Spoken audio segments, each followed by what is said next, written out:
Colorado Springs. It's Jenny Bayless, and I am here with my co-host today, Chris Lopez. Chris, how's it going? Hey, Jenny, I'm excited for today's podcast.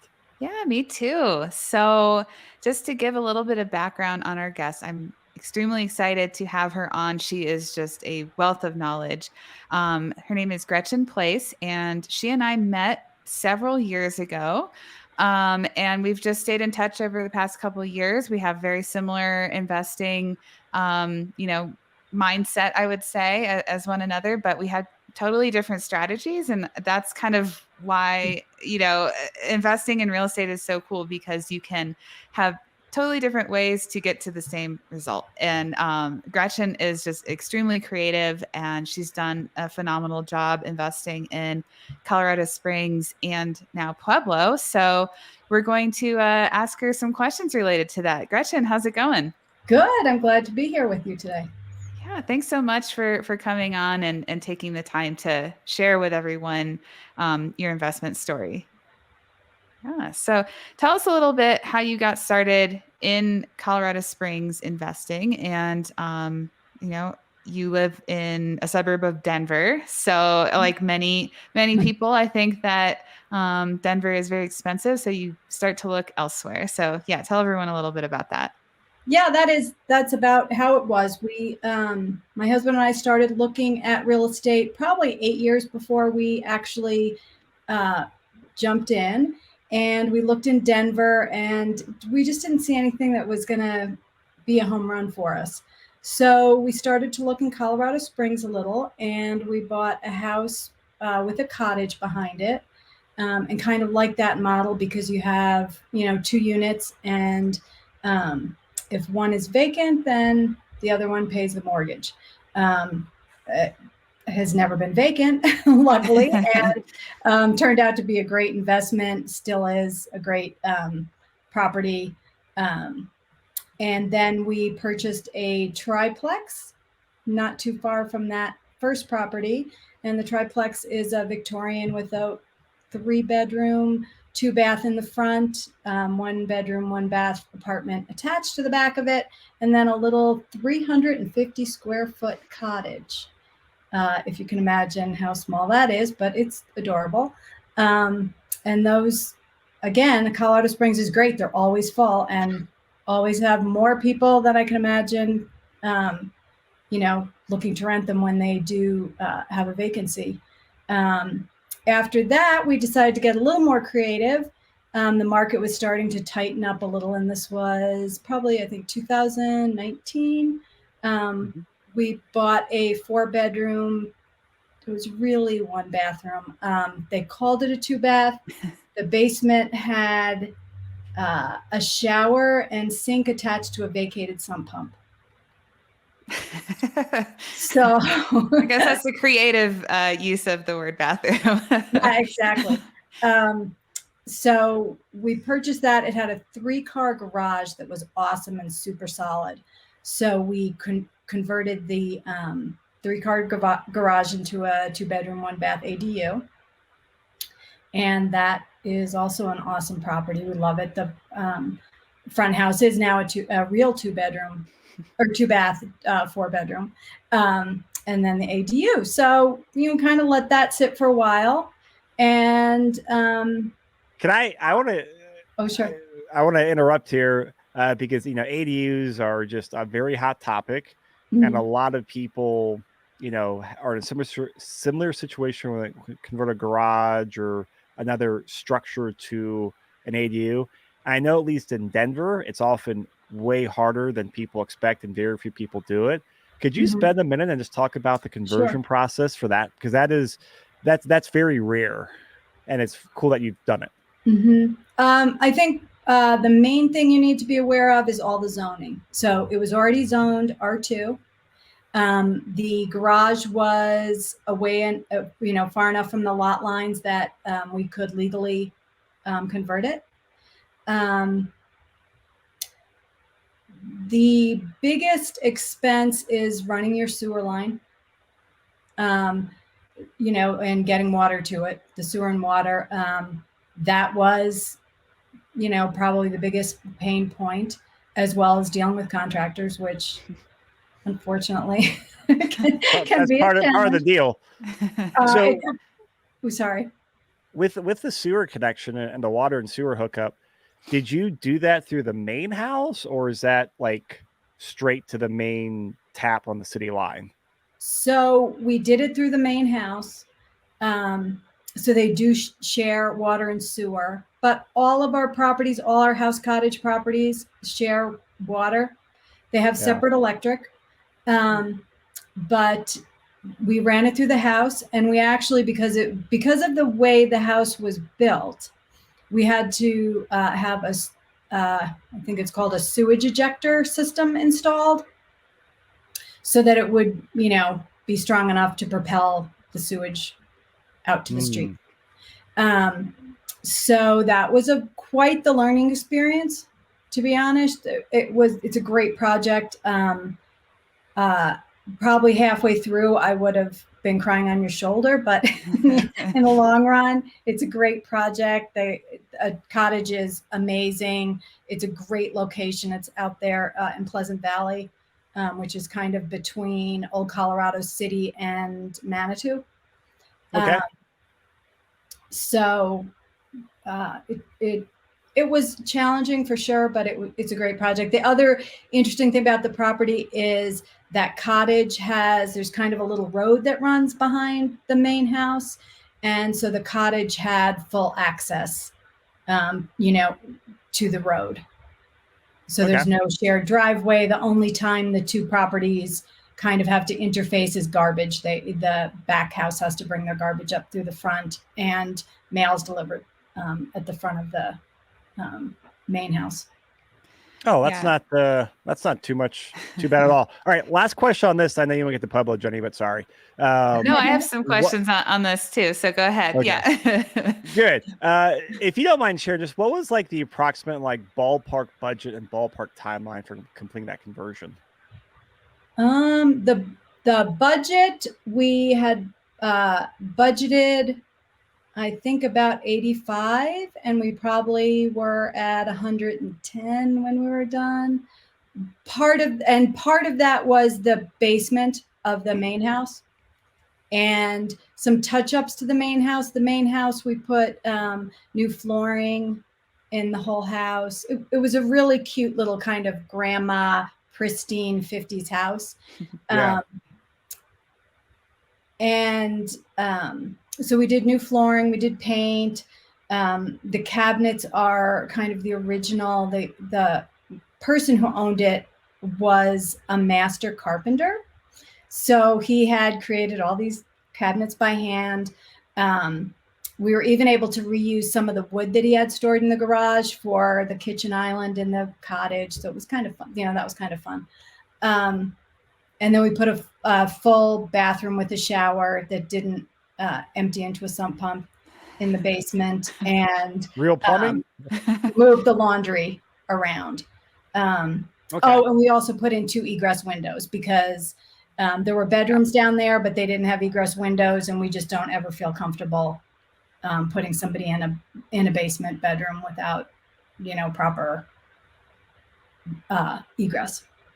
Absolutely. Totally agree. Yeah. All right, Jenny, I know you had questions. I'll let you fire away. Yeah. So I will let the audience know I've seen, I think, pretty much photos of all of your properties before, Gretchen, and they're gorgeous. Like, you guys do really, really good work on updating them and everything. So, I just love how you guys do the spaces and everything. So I just wanted to kind of put a little plug out there for that. But would you be able to kind of share with everyone, I think it might help coming from a different perspective. What have you seen in terms of the Colorado Springs rental market over the past couple of years that you've been investing there? Just, in terms of demand and rent rates and just, kind of your whole overarching experience over the last couple of years. The demand is, I would say my biggest problem, and we do manage our properties ourselves. My biggest problem is finding good tenants because I get so many responses. Mm-hmm. The last time I put the 350 square foot house up, I got 500. Oh my goodness. And I just go through Zillow and Turbo Tenant. And I think some of those are were, you know, doubles and that kind of thing. But it's overwhelming how many you know, how many responses you'll get. Now they're not all qualified, and that, you know, that's part of the deal, is going through and making sure they're qualified. And we're super careful, and haven't, knock on wood, ever had issues with any of our tenants. But it continues to be strong. I mean, and I think the rent rates have gone up so much that, I mean, and we usually, you know, if we have a good tenant in, we don't raise to market, just because, I don't know. Yep. You know, we'll go up a little bit. Usually the first year I don't go up at all if they're on time and everything. And then there's definitely, you know, room to move. But if I've got a good tenant in place, you know, I'll raise a little bit, but to cover our extra costs. But I look at the rentometer and I'm blown away at what I could be charging them. Yep. I think we have a similar philosophy. Just, you know, why rock the boat if someone's a great tenant? Like, you know what you got, you don't know what you don't have, you know, if you were to bump them out of that. So, do you do any sort of like utility bill back for your shared utilities, or do you just eat the costs for those? So I do bill back. I used to get the bills and break them up according to how many people are in each unit, and that was really a pain. So now I have a surcharge on each unit based on, you know, previous, and some years I lose a little bit, some I gain a little bit. But honestly, I mean, all of our properties, we're able to pay the mortgage with one unit. So, you know, I guess I could be more on top of that, but I don't need to, and my time's more important. Yep. You know? Yeah, I think that's completely valid. You know, brain power is worth something as well. So yeah, so that was pretty much my remaining questions for Colorado Springs. I don't want to jump the gun if Chris has any more before we go into Pueblo. No, that was the main stuff, because we just don't, you know, we don't hear about those conversions at all. No, let's move to Pueblo, because I know this is a lot of investors are going down there, and there's lots of opportunity. Yeah. So when did you enter Pueblo? What was your plan going into it, and you know, where is it now? Pueblo, we started looking probably the summer of 2021, and looked at a couple different properties. We had a specific use in mind. So I wanted specific neighborhoods, and wanted a multi-unit property. We're using it as medium-term furnished rentals, primarily for healthcare and nurses. So it needed to be close to the hospital, and all of that kind of thing. So we ended up purchasing a place in September, and it's a small the property is a little unusual.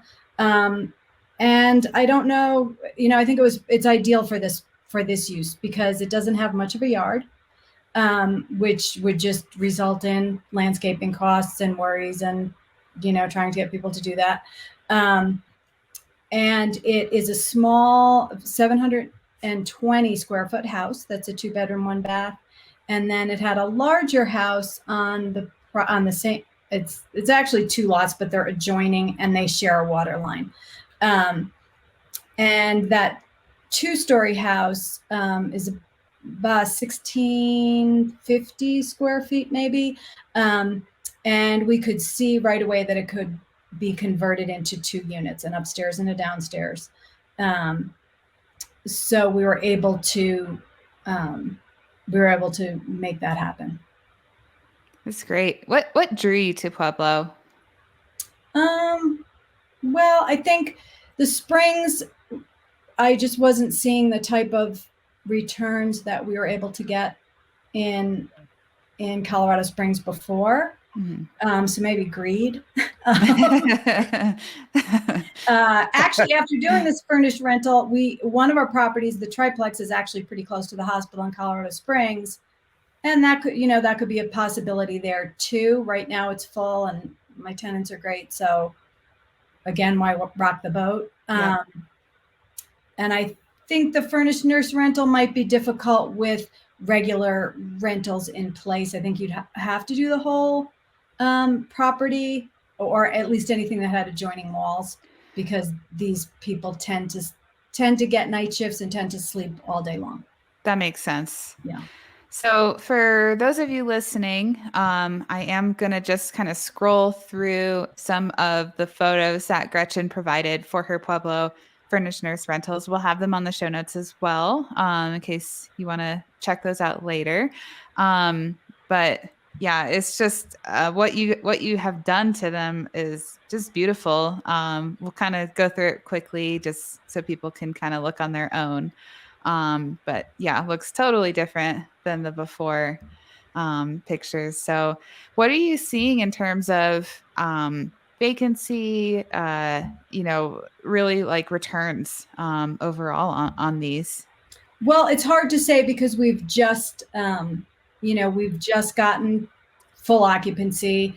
The last unit, which was that unit that you're showing now, the upstairs unit, that just had a renter start this month in the middle of the month because it was just finished then. So we have gone through two. We went through one full rental. The cottage was done first. And we went through a full rental. She had an extension, so that was about 4 months. And then now I have someone new in there who just moved in last week.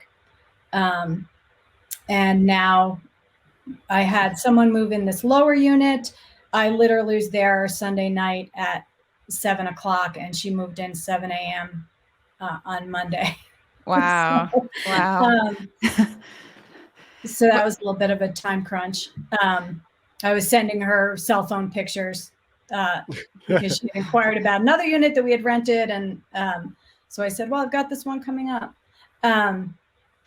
So far they have rented quickly.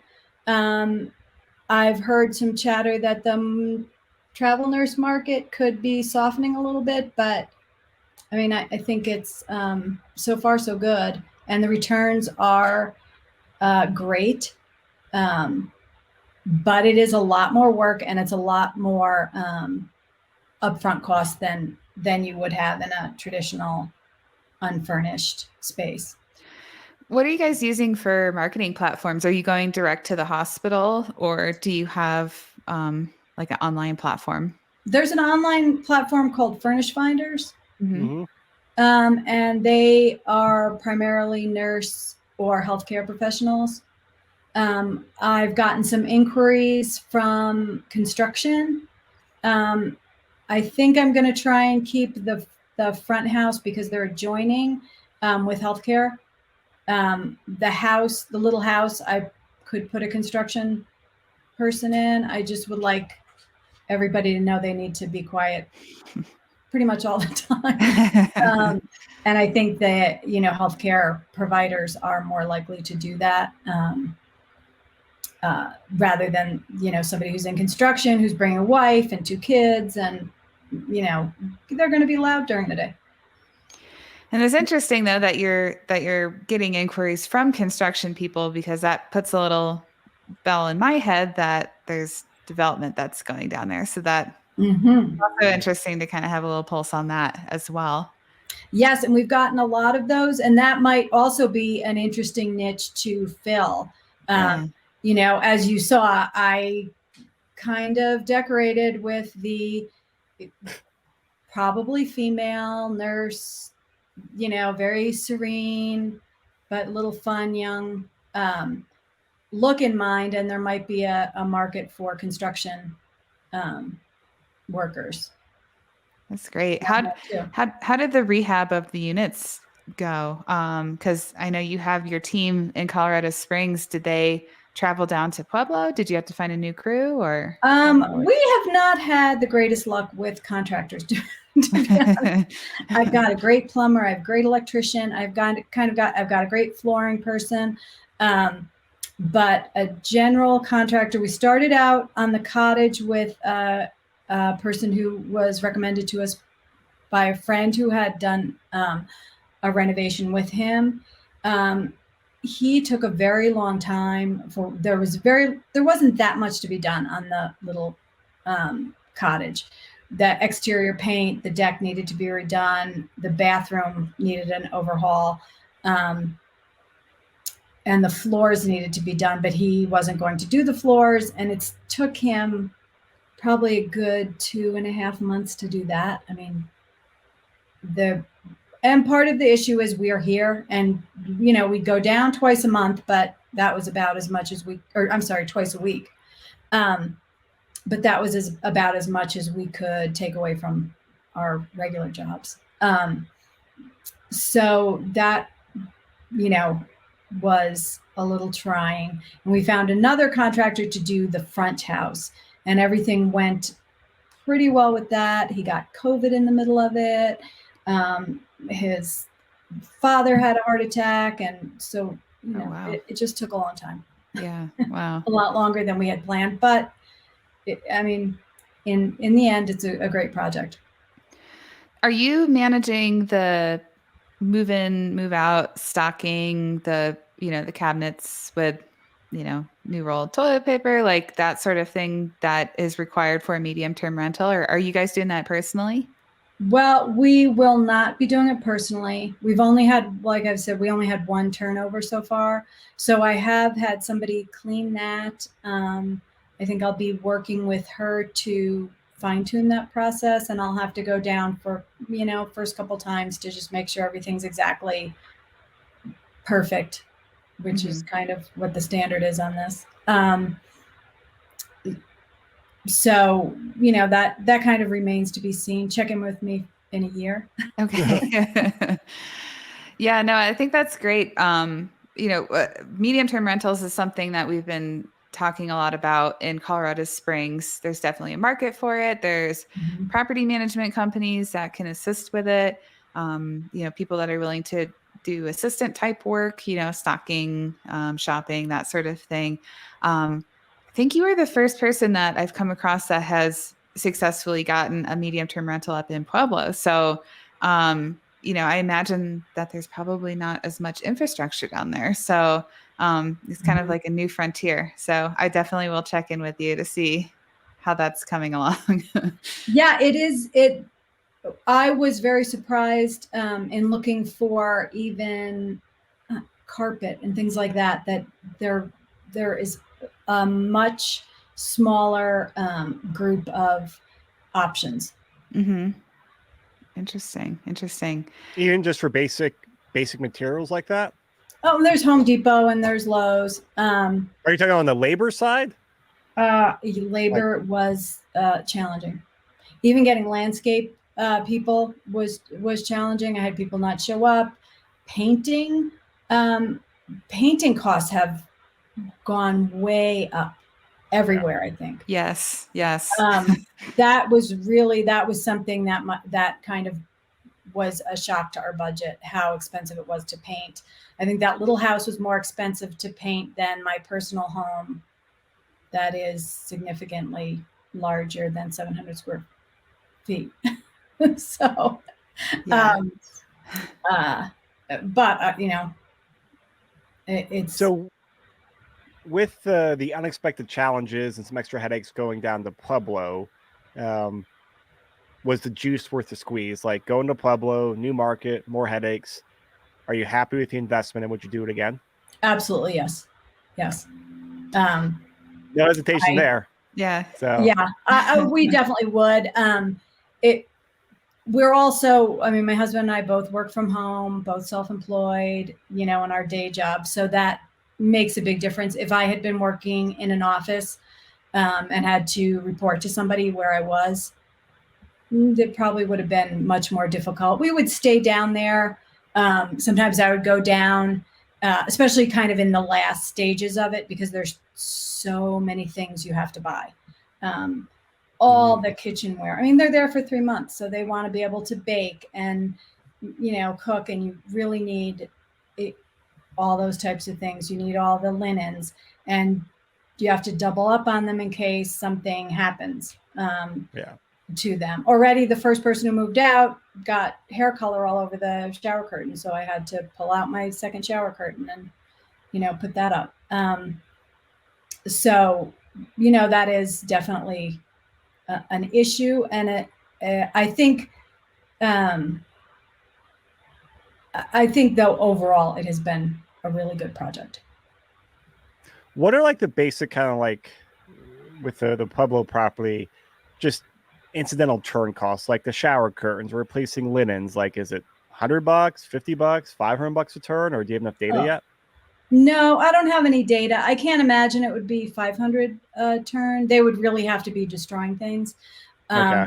You can't get the damage deposit on those units that you could get on a long-term rental.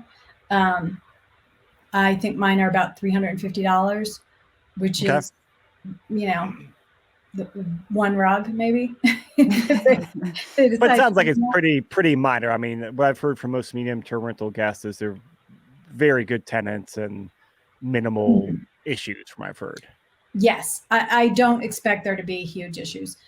We do accept pets, but I have a non-refundable pet fee for that. So it's hard to say what the turn costs. I'm kind of thinking we will have to do major refreshes at least every 5 years. And probably things like linens, every year or so even.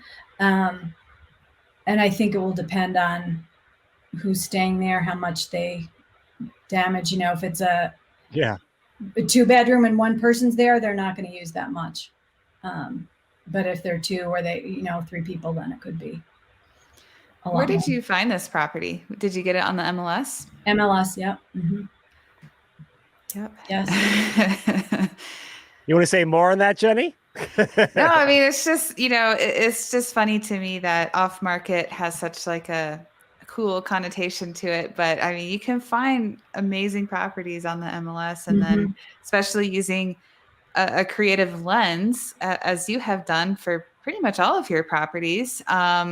You've been able to turn them all into successes. So I would not, automatically dismiss something if it's from the MLS, for sure. I've gotten a lot of good properties myself from there. So yeah, all of ours have been from the MLS, actually. Oh, that's fantastic. Yeah, they have. So we haven't had a problem with it. We actually looked at a couple that were off market down there prior to this one, and they just needed way too much, or you couldn't, you can't see upstairs. Well, I'm not gonna. Yeah. Well, kind of need to see half the house. Yeah. Especially because there needs they're to be older. a discount if you can only see half the house. Right. Exactly. They're all, the main house was turn of the century. And then back house, I think, it's kind of sketchy on when that was built. I think it's the 40s or 50s though. Okay. Did you uncover any like major inspection items on the Pueblo property? There were not anything major, and the seller was not going to do anything. Okay.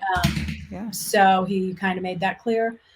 We knew the front that we were going to do a huge, refresh on that. So we didn't really,